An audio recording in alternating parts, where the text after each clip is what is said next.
กรมชลประทาน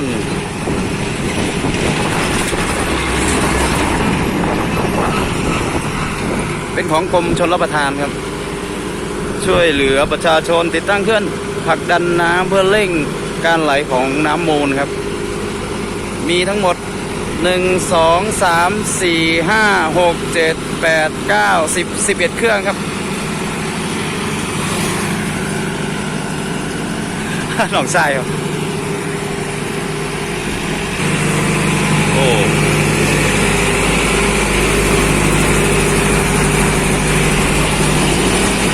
ขออนุญาต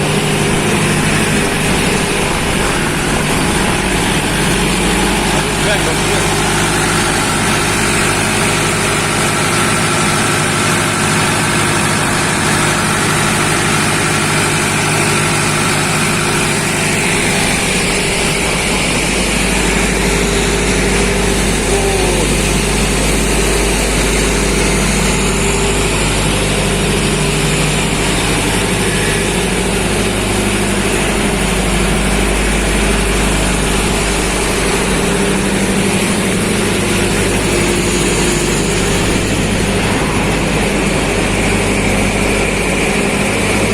ใส่อย่างเนาะพี่น้องเนาะ